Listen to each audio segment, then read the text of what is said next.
Well, good morning and welcome to our COVID update. I'm joined at this press conference by Chief Public Health Officer, Professor Nicola Spurrier, the Minister for Health and Wellbeing, the Honourable Stephen Wade, and the Police Commissioner, Grant Stevens, who was also the State Coordinator during this major emergency declaration. There has been a Directions Committee meeting this morning. It was a lengthy committee. It considered a lot of the information that was conveyed yesterday at the AHPPC meeting, as well as taking into consideration information from other jurisdictions interstate and from overseas.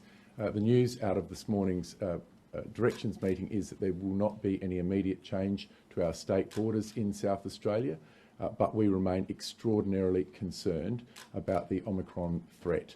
We don't know enough about the Omicron variant at this stage, and so we are being very cautious. We have already increased our requirement for quarantine for international arrivals from 7 days up to 14 days. And today we put 2 additional speed bumps in the path of the Omicron variant coming into South Australia. Firstly, we will require all people coming from New South Wales, Victoria and the ACT to have a test on arrival and to isolate before that result is received. Now, in South Australia, those results are going through in a matter of hours. 4 to 5 hours at the moment is the average, and we certainly have very significant capacity availability into assay pathology and our private pathology labs in South Australia.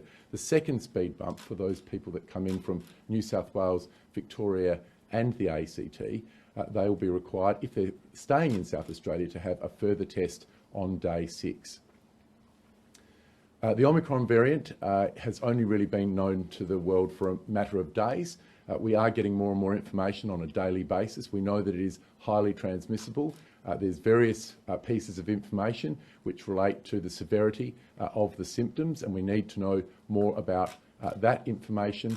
We're also very concerned about the efficacy of the current vaccination to this new variant. So we are concerned. We are going to be having extremely regular directions meetings here in South Australia. Now, I want to emphasise to everybody that this has nothing to do with the Delta variant. We opened our borders to New South Wales, Victoria and the ACT on the 23rd of November. Since that time, we've had approximately 40 new infections in South Australia, and that is in line with the forecast, the model that was presented. So this has got nothing to do with Delta. It has got everything to do with the Omicron variant that we still do not have as much information as we need. Now, my primary responsibility is to keep South Australia safe and to keep our economy strong. We are the fastest growing economy in the entire country at the moment, and so we've got a lot to lose if we get this wrong. And so my strong message to every South Australian who hasn't been vaccinated, now is the time to get vaccinated. And I emphasise that we are concerned about the Omicron variant coming into South Australia, and we'll be doing everything we can to protect South Australians and also South Australians' jobs. These speed bumps, when does that come into effect? That will come into effect immediately. And after the day 6 test, do you then need to isolate until you get a result? Well, no, because you will have already been out in the state for 6 days. Premier, what about the transiting from interstate? That's been a problem. You don't have to quarantine in Victoria and New South Wales. How are you going to deal with that? I'm not sure what you mean. You know, international arrivals transiting directly to SA. If they lie on entry check, they don't have to quarantine. Well, I think it's a very serious offence to lie on entry. People are asked whether they've been overseas in the past 14 days, and they need to provide accurate information. And we're certainly strengthening the surveillance for all of those people coming across the border. So would people then get a test at the airport when they arrive? Is that how that would work, or they would go home and get a test the next day? Look, they are allowed to get a test wherever in South Australia is most convenient. Many people go to the airport, many people drive directly to Victoria Park. The issue is that they can't go out shopping, visiting friends and family. They need to go to a clinic, the most convenient to them, and then isolate before they get that negative test result. So that's a test immediately, not within the first 24 hours? Yes, but as I said, immediate doesn't mean you've got to line up at the airport. You could go to Victoria Park, which is extraordinarily convenient for many people, and other people might go to the one which is closest to them. We have a huge number of testing opportunities right across the state. My other strong message to the people of South Australia is now is the time to go and get yourself tested if you develop any of the symptoms consistent with the coronavirus, now is the time to go and get tested. We've massively increased our testing capacity and capability. I think the last few days we've had over 8,000 tests being done in South Australia. We now have the capacity to do more than 20,000 tests on a daily basis in our state, and that's part of being prepared for as we've opened the borders. But the game changer for us in South Australia now is the Omicron, and we just need to make sure that we are handling this in a prudent and considered way so that we can keep our state safe going forward. Premier, did SA Health recommend closing the borders? We looked at a range of options. We've looked at a range of options since last Saturday. We just need to get more information. The reality is there is still a real lack of information, especially around the efficacy of the vaccines, and that will still take some days until we have much greater information. At the moment, the numbers in Australia are still low, and that is good. The good news is that 2 of the cases that seemed like they might have been isolated or new cases, new strains of transmission in Sydney yesterday have now been linked, and so that is good news. So we are very concerned. We're meeting on a very regular basis, and we don't take any option off the table. But did they recommend closing the border? Well, as I said, there were lots of options that were considered since last Saturday, and they have really been subject to a whole pile of new information being provided. We do remain very concerned, and we don't take any option off the table. What we will do, though, is as much as possible give people warning, so that if we do have to put a border restriction in place, we would give people between 24 and 48 hours notice of that. So there is a possibility SA could shut its borders ahead of Christmas? Well, look, we would only do that if we wanted to make sure that we still enjoyed a Christmas here in South Australia. This is a balancing act. We just don't know how this Omicron variant is going to go in Australia. We're hopeful that the severity of the symptoms will be much lower. I'm an optimistic person, but I'm also a cautious person for our state. We have the fastest growing economy in the nation. We've got more people employed now than before the coronavirus raised its ugly head. We've got a lot to lose if we don't get this right. Now, we've had the borders open since the 23rd. That's been fantastic for family reunion, business activity. They're open at the moment, but we're putting more speed bumps in the way until we get more information. What would make you change that? What would make you introduce border restrictions? Well, there are 3 separate pieces of information that we need to find out: more about the transmissibility, more about the severity of the symptoms, and of course the efficacy of the vaccines. That will take some time, and we're looking very closely at those cases, particularly in New South Wales. Now, New South Wales and Victoria have a different regime in terms of their international borders compared to the rest of the country. The rest of the country is at 14 days quarantine for those people coming in across the borders. We raised ours from 7 days up to 14 days because we were concerned about this variant. In New South Wales and Victoria, they have 72 hours. And so this is why we're looking very closely at what happens in those 2 jurisdictions. What can South Australians expect in the coming days? Do you think it's going to be clear within a couple of days if it's appropriate to close any borders? Yeah, look, I just think it's on a day-by-day basis at the moment. We really just need to see that information. Now, I'm very hopeful that that information is positive. I'm hopeful that the vaccine efficacy is good for this new strain, and then I think we would be very much on track for where we were heading only a week or so ago. But there are so many unanswered questions, and I think it's important to keep the people of South Australia informed about our very real concerns about Omicron.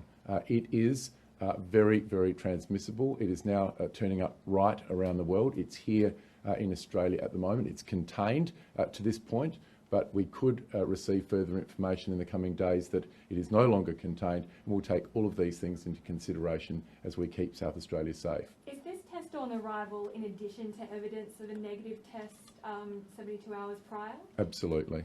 Do you worry that this is going to deter people holidaying here and actually have a detrimental effect on our economy? Well, the alternative is a statewide lockout, and that would be very, very tough. It may become necessary. I hope it doesn't. But what we're doing at the moment is doing everything we can to keep our state safe and have a proportional response to the unknown risk, which is the Omicron variant. Premier, under 2 weeks ago, when we opened our borders, you were quoted as saying this was the end of statewide lockouts. Yes. Did you not anticipate a new variant? Well, I don't think anybody anticipated the Omicron variant. It was not on the radar whatsoever. The Doherty model, which we relied on at National Cabinet, certainly didn't take that into consideration. It was based upon the knowns at the time, the Delta variant in particular, and it said at 80% fully vaccinated for those 16 and over that it was the right time to open those state borders. That's precisely what we did. Now we have this game changer. We've got the Omicron variant. And we need to make sure that we pivot and that we're flexible. We've had to be flexible in South Australia. We've had to be flexible around the world for the last 2 years, and that's going to have to continue if we want to keep our state safe, and that's my primary responsibility. Will there be a warning ahead of a border closure, or would it be immediate? No, as I was saying before, we would hope to give between 24 and 48 hours notice to people so that there wouldn't be a hard border lockdown like we had seen at different stages of the coronavirus. So you would remember at different stages we're at that elimination of community transmission. We're certainly at that suppression stage at the moment, so that allows people to be able to have a little bit more notice before a hard border lockdown. Premier, how close do we get this week to closing borders? Oh look, it's a very difficult task that the Directions Committee has because there are so many unknowns. There are reports coming out of South Africa which are conflicting. There are reports around the world which are conflicting. Some say, look, this is not going to be nearly as bad as we think. Others say, well, the vaccine is not nearly as effective on this variant as, of course, it has been on the Delta and other strains. So we just have many unknowns. And so the Directions Committee has got to weigh up all of the known information and make their best decision to keep South Australia safe and our economy strong. They've served South Australia extraordinarily well. We've had, I think, the fewest days lost to the coronavirus of any jurisdiction in the country. I think they do not like putting restrictions in place, and they don't like having them in place one day longer than they need to. South Australia was the first to open up again to regional tourism, first to get our students back to school, first to stand up elective surgery again. We have, right from day one, tried to minimise the restrictions but optimise the safety of South Australians, and I think the Directions Committee has done an excellent job. Is it your preference, Premier, that you keep the borders open, and is it the health advice that perhaps more caution is needed? No, look, my focus is on keeping South Australia safe. My secondary focus is on keeping our economy strong. They are the two things that are uppermost on my mind. And if we have to close the borders, I emphasise we will do. But the reality is, at this stage, we don't have enough information.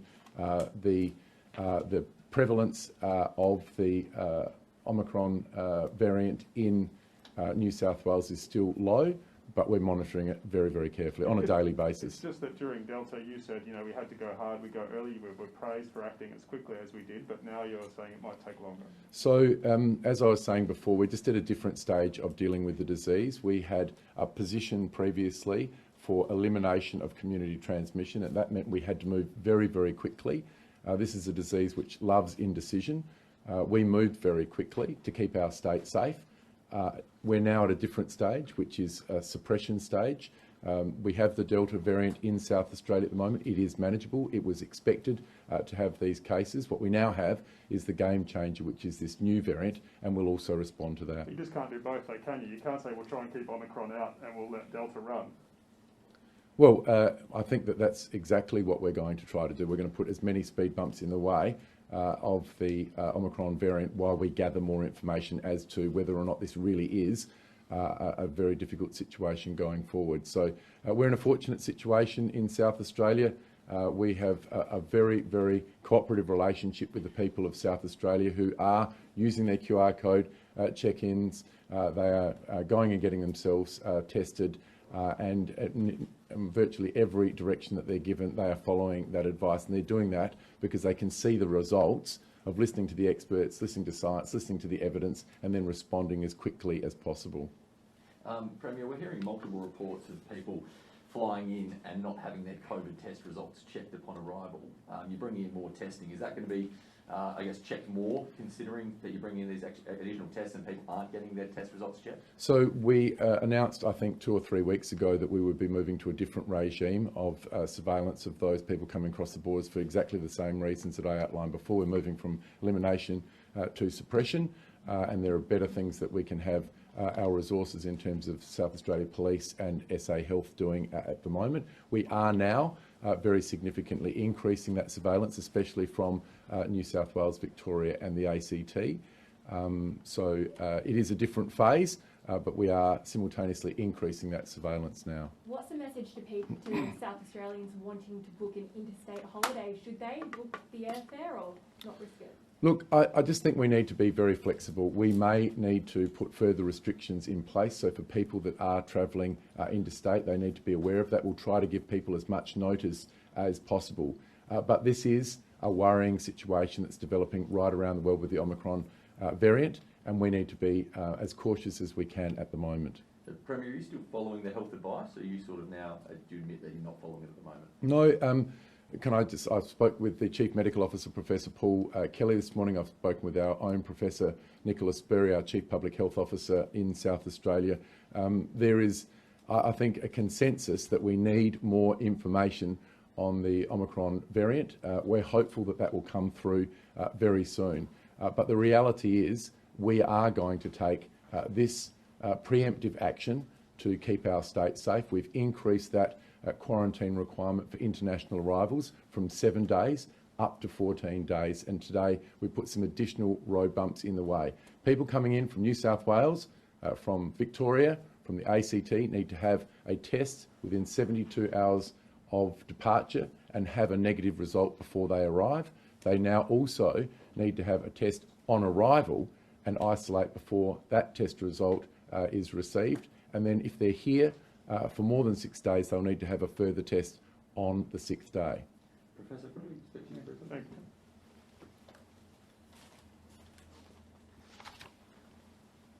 you. Professor, what was your recommendation to the Transition Committee? Did you want to close the borders? So I think the important thing is to look at what information we currently have about Omicron. And as the Premier indicated, we don't know everything about this. We do know, however, that it is rapidly becoming the most prevalent strain in South Africa at the moment.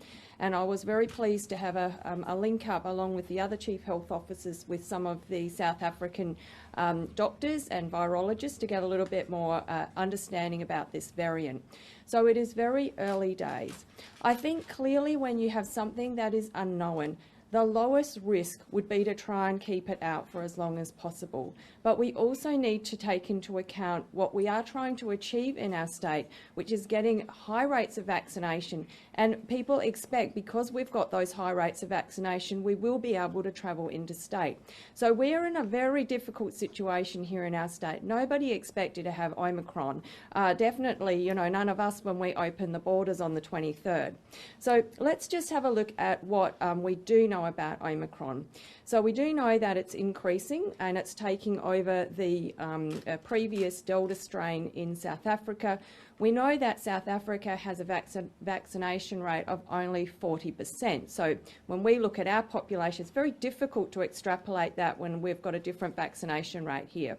However, they've had a big Delta wave, and that means that many people in South Africa have already had an infection with COVID, and that was the Delta strain. So what we are seeing is that there is a high rate of reinfection of people in South Africa with this new strain, and that's the reason why the scientists and the health professionals are worried about this thing that's called immune evasion. So that means when you've just had you've had a previous infection, you can get another infection with this new Omicron variant.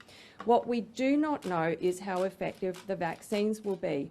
But I guess when you look at the structure of the Omicron variant versus the Delta, we should have some confidence that the vaccine is going to work. Now, we would not have the fulsome information about that vaccine effectiveness for a number of months until we've seen what what Omicron will do in other countries where there's a high vaccination rate. But what we can do in the next 2 weeks is when the virus is cultured, and they're trying to grow the virus in both New South Wales and in Victoria, There are some tests that you can do in a test tube to look at the effectiveness of our vaccine. And so even though it's the fulsome data will be a number of months, in the next couple of weeks we should have some information about how effective our vaccinations are. So that's where we're up to with this. The other bit of information we don't have entirely is how severe the disease is, because when we talk to people in South Africa, they're saying that there is some sense that it's not as severe as possibly they had anticipated, but really this is an unknown at the moment. And so until we have further information, I think it's very unwise to be making statements about the severity of the Omicron infection. So then we have to look at what is happening in New South Wales and Victoria. So in New South Wales, they have had this cluster at a school. I've spoken to their Chief Health Officer this morning to get a bit more information about the source of that infection there. And we've also, on a daily basis, catch up at AHPPC to understand how other states are putting processes in place to make sure that we are testing everybody coming from particularly our international countries.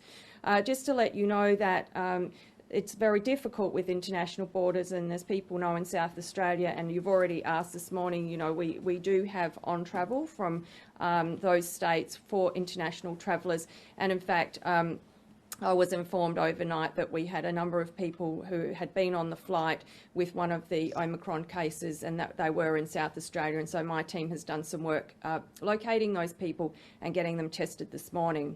So as the Premier said, we still have a lot of things unknown about this variant.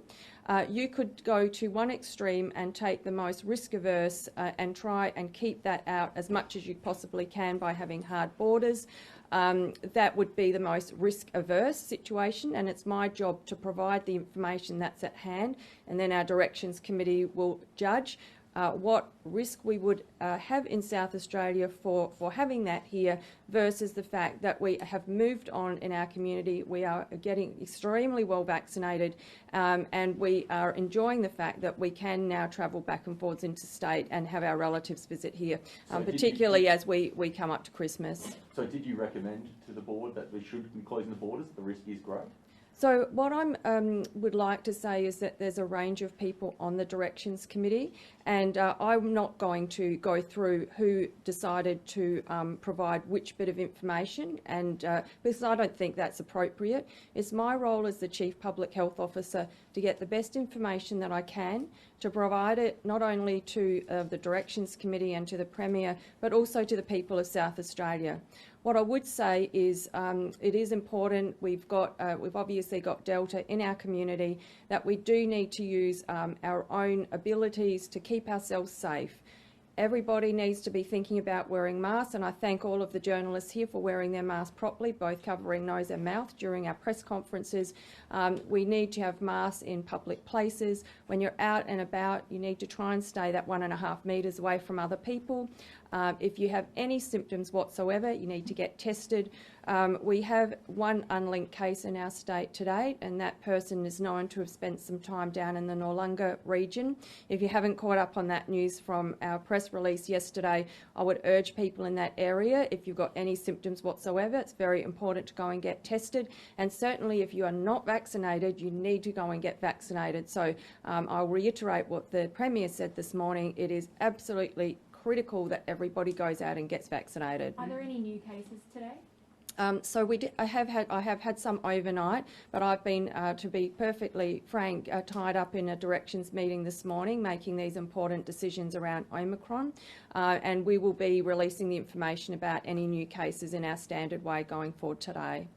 Professor, you said there's a number of people that were exposed to potentially exposed to Omicron on a flight. How many people, and how was there a public exposure risk? Yeah, so that whole flight has been deemed by New South Wales to be everybody on that flight is considered close contacts.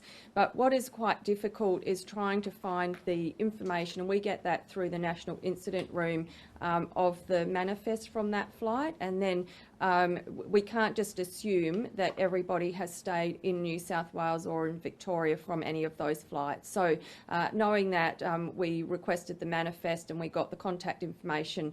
But again, it's quite tedious work to go through these lists and try and find contact details. But just flagging that, we did have 7 people and we've managed to get hold of nearly all of them. I think there might be one person outstanding that the team, and that is with our colleagues SAPOL are trying to locate that person. Now, the most important thing will be that they are negative test results, and that's one of the things I'll be following up later today. How many are there, and do they have to stay in isolation? Yeah, so the numbers were a bit variable, and as I said, I have had other things I've been focusing on this morning, but there was either 5 or 7 people that we were trying to locate from that flight, and just to say that there may have been 1 or 2 that still are interstate, so it's, you know, we're trying to find the ones that are here. Professor, we know obviously the international travellers can fly into Australia now by other states. We know the virus is very transmissible. So does any decision really come down to how dangerous this new strain is? Yeah, so there's a couple of things. There's really 3 bits of information. One is how transmissible it is, so that's the intrinsic ability of that virus to pass from one person to another. Then there's the question of immune escape. So if you've been vaccinated or you've had the disease before, what is the chance of either reinfection or an infection once you've been vaccinated? And then there's this very important question over severity. So even if the disease is as severe as Delta, or maybe even less severe, if more people get infected by it, you could still have an impact on your healthcare system. Now, we've done modelling in our state, and that's the reason why we were able to open our border based on the Delta strain. What is a critical bit of information for us in our state is to find out the reproduction number for this particular variant.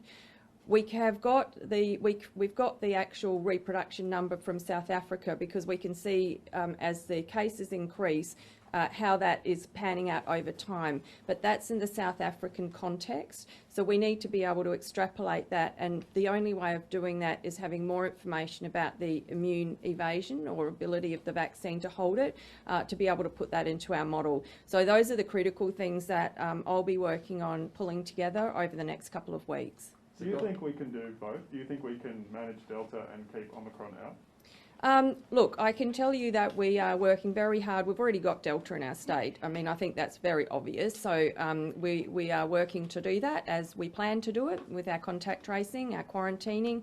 We've given lots of information to the public, probably overwhelmed you all with information about our contact tracing matrices and the like. So we are definitely doing that. Now, to try and what we're trying to do is reduce the risk of having Omicron in our state whilst we seek that further information, and that's the reason why we have increased the testing requirements for people coming into state. We're also requiring those people to not visit any of our high-risk locations during that 7-day period until they have their negative day 6 test. Omicron cases have been popping up in New South Wales for a few days now. When did you first flag to the Transition Committee the concern about the border and when if it could be possibly closed? Yeah, so rather than answer about the border closure, what I'm focusing on is when I was first concerned about Omicron, and that was we were briefed at AHPPC Friday a week ago, and I briefed the Directions Committee on Saturday, because you need to be keeping abreast of this, and so every day I've had more information, and we've had a Directions Committee every single day, I think, since that time. Sorry, I'm running. My memory may be fading, but I've definitely we've been talking about this over the week. The contact tracing seems to be taking a long time to update news sites. The Nino's Cafe, it goes back to Tuesday. They've complained that they weren't contacted. They found out through social media. Are they keeping up? Yes, so just bearing in mind the process of this, we first of all, from our perspective, get a result coming into our CDCB, and immediately that they get that result, the doctor notifies the patient, and we've also switched on the ability for a positive result SMS to go directly to the individual. So once the individual knows, they may start doing some of their own contact tracing. So they may be telling their friends and colleagues, or they may be telling businesses where they went that they are a positive case. But we have to step through the process to be thorough with our contact tracing. And so we need to get a full case interview, and then we pull the QR codes, and then we do a risk assessment and then make a determination about the level of risk. So for this cafe, if we don't have that fulsome information, we can't tell the public what the real level of risk is for the cafe. And otherwise we would be, if you go back to our old way of doing things, all of our sites would have been high risk and everybody would have had 14 days quarantine, regardless of whether you just walked in or out or that you were there for a longer period of time. So to get the information that is more fulsome, so that we're giving people the better advice about the quarantine time and who needs to quarantine, it does take that little bit longer to pull all of that information together. As those clusters grow, how workable is it going to be to keep doing that to that extent? That's a really good question. So what we did in our modelling was we took account of the fact that as we get an increasing number of cases in our state, we will change our contact tracing model to go to a more automated form of contact tracing. So in the first instance, the modelling that we used said we needed to go at an optimal contact tracing, and that's where we put in the hard yards of getting as much information as we can, and then we will pivot over to what we call partial contact tracing. So things will change and we will update the public regarding that. But at the moment, the most important thing from a contact tracing point of view is if you have received an SMS that you are a close contact and you need to do X, Y, Z, please follow those instructions.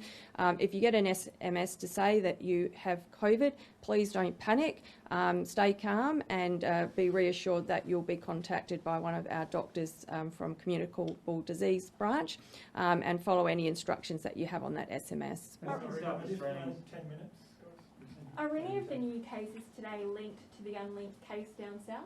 Has that spread down south? I don't think that's the case, because the unlinked case was actually picked up and they are now in the Northern Territory. So, but from a quick look at my phone this morning, just before I came into the press conference, quite a number of the people were close contacts of known cases, and what I would be hoping is that they have been in quarantine for the entirety of their infectious period. But we'll be putting all of that information together for people and giving you the numbers, and we will be breaking down those details as to who was in quarantine and who wasn't and how things were linked. And the genomic testing, you said on Thursday you're expecting the results within days. Do you know yet when you'll get those? Yeah, so I have checked with our laboratory, and so it's really good to be able to update South Australians on how we are in our state. So it takes approximately 48 hours in South Australia to get whole genome sequencing. And our lab can do, and because we're a smaller state, we have a smaller capacity, we can do 50 whole genome sequences a week. And so we'll be prioritising international travellers for the whole genome sequencing, because we'll be specifically trying to find Omicron. Now, what the other states have, Victoria and certainly New South Wales, is this rapid sequencing to see if there's an S gene dropout, and that's a characteristic of this mutation.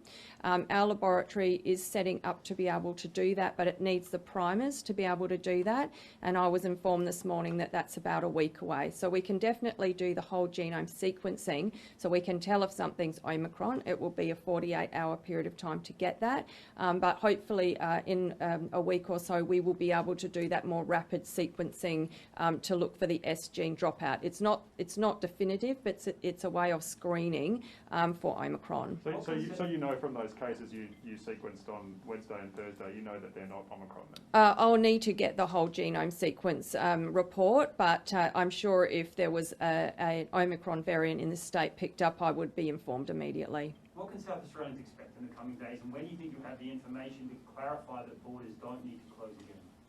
Look, this is a day-by-day scenario, and it is very uncomfortable, and there is a lot of uncertainty, and I absolutely appreciate how the public will feel about this. But unfortunately, it is a reality that we have another variant of concern. And just to put this more in the global space, until the whole world is well vaccinated, we will have an opportunity to have variants of concern, because this is a function of having a large outbreak. You remember the Delta variant came when we had the outbreak in India, and again now in South Africa and some of those African countries, there has been another large Delta outbreak, and we've got this variant of concern out of it. So it is just so critical that I know that there's a lot on social media that is misinformation about vaccinations. I know that there have been protests and people are saying it's bad to vaccinate, but we really have to counter that as a community. I'm so proud of South Australians getting on and getting vaccinated. You know, I get a lot of various emails from people who are anti-vaxxers claiming all sorts of things. We will not get over this pandemic worldwide until every single person has had an opportunity to be vaccinated. But do you think We there's... have to finish in 5, so I think questions for the Yeah. Sorry. Can we Maybe pass ask it? the Commissioner. Thank you. Yeah. Commissioner, I read in an article last night, authorities are considering closing borders from 7 a.m. Monday. Can you rule that out? Can I rule what out? That you read that? No, I definitely read it. Are you considering closing borders on 7 a.m. Monday? I think it's been made pretty clear. Border closures was a very real consideration by the Directions Committee, and I'll put you out of your misery. I know the Premier has not alluded to it specifically, and neither has Professor Spurrier. Professor Spurrier came to the Directions Committee meeting with a recommendation to close borders, and as she has explained, that would be the most risk-averse approach we could take.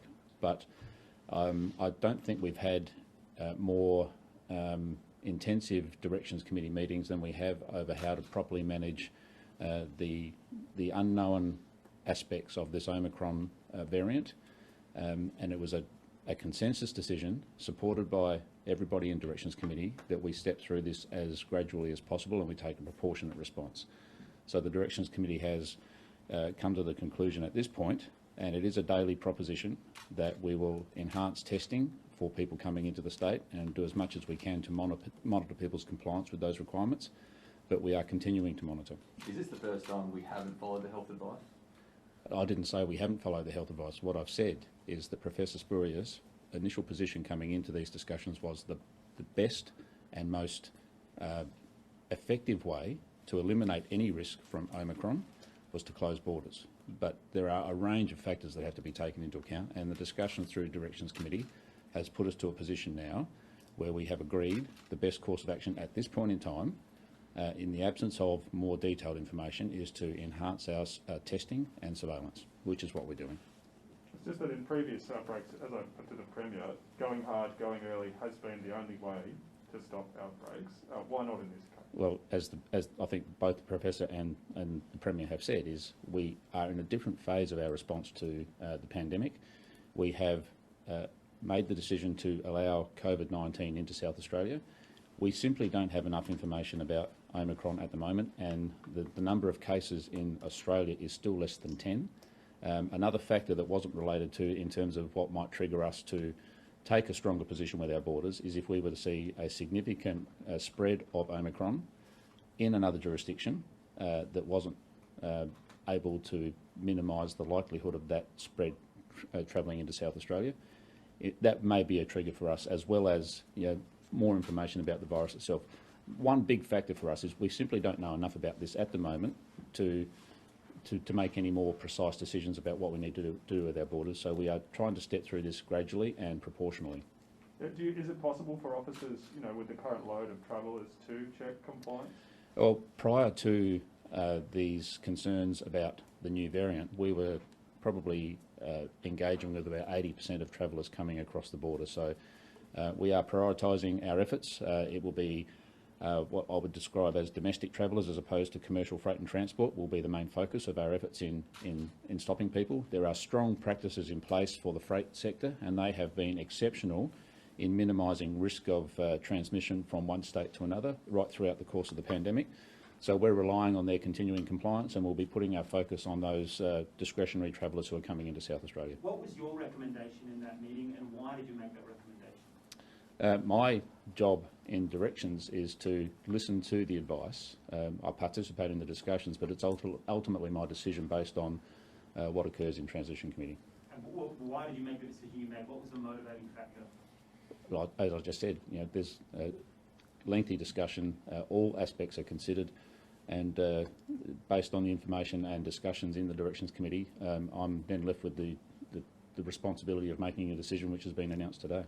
You just said on Thursday that QR check-ins had actually gone up. You get those figures week on week. Is that still the case? I haven't seen that. They usually come out on Monday morning, okay. So we'll know on Monday just how the QR checking process has looked for the last week. I'm hopeful that they're still high, and for me that's a real indicator that the community understand how they play their part in managing the pandemic. Seems quite crucial now. Absolutely, it's crucial. And I think the evidence is in the effectiveness of that we've been able to put people into 7-day quarantine and prevent any widespread outbreak of even the Delta variant in such a way that we can't manage it safely. And the whole purpose of this process is to safely manage COVID-19 into our community without overwhelming our healthcare system. We have a plan for that. Omicron was not on the table when that plan was formulated and executed, but we are now trying to find a way through that. Okay. Thank you. Thank you.